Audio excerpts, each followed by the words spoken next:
মেয়েদের যৌবন সম্পর্কে এখনো ধারণাই নেই।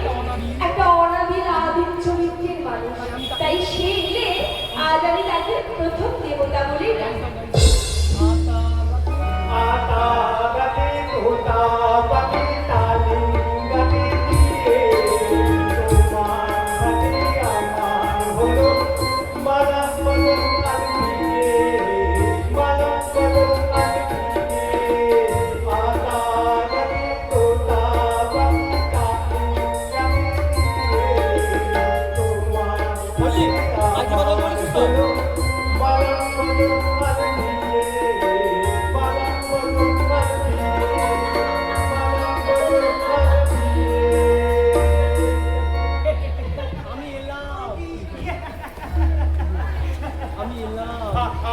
আমি এলাম।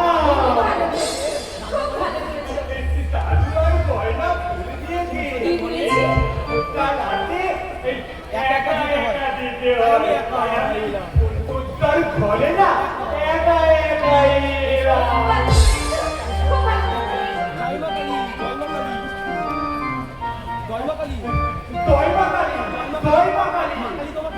তোমাকে ভালো করে দিয়েছে বলো।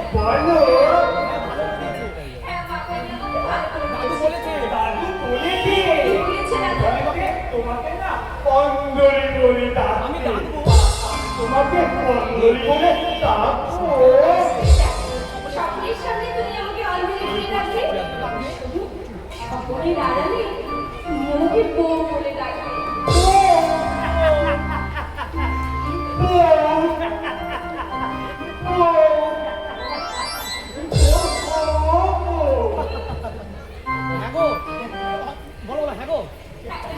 তুমি আমার বর, তুমি হচ্ছে আমার বর আর আমি হচ্ছি তোমার বউ। তুমি বর, শোনো বউ, আমার দাদু বলেছে আমি যখন তোকে দিলাম তখন না আমার মাথা না মরে গেছে, সেই জন্যই তো আমি এখনো কাঁদি।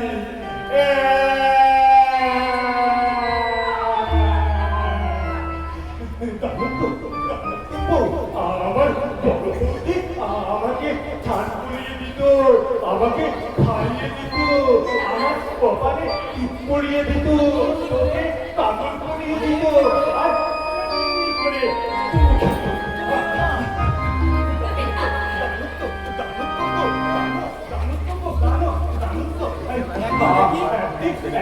আমাদের বাড়ি সবাই বলবতী কাটতে। আমি বললাম তোমরা কাটু কেন বলা, কাটু কেন?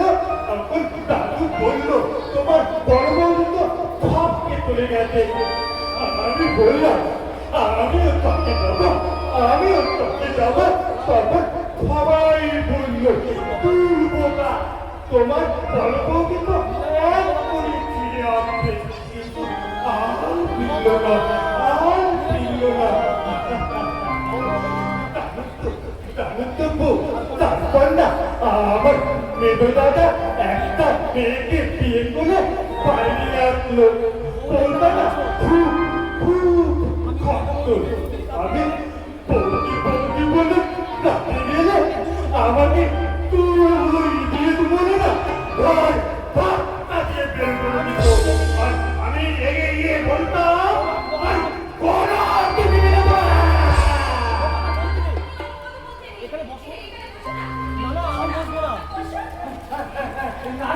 বসবো না।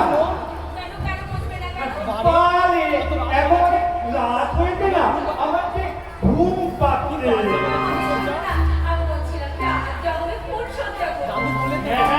দাদু বলেছে বলে ওই বইয়ের গলা জড়িয়ে চলে গান গাইতে হয়।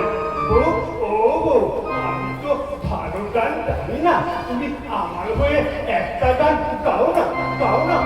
ওই যে মেয়ে বন্ধি তার ছোট লাতে যে গানটা গেয়েছিল ওই গানটা তো ওই যে আজকে রাতে চোখা বলি দুজনার হাতি বলি, এই গানটা তুমি গাও না।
বলে আশীর্বাদ করতে হয় দাদু তো আমাকে ঠিকিয়ে দেয়নি এবার কি হবে জিজ্ঞাসা করবো ওগো, তুমি এখানে বসো, আমি কি করে আশীর্বাদ করতে হয় ওই দাদুর কাছ থেকে না শিখে আসি দাদু দাদু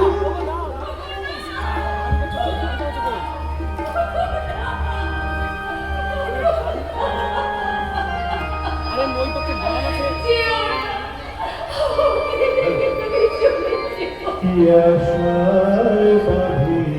বলগা অ্যামিচার হচ্ছে না ওই বই হচ্ছে না ঠিকঠাক টাইম হচ্ছে না দেরি হচ্ছে বলগা যাবি না যাবি নি আশ্চর্য ছেলে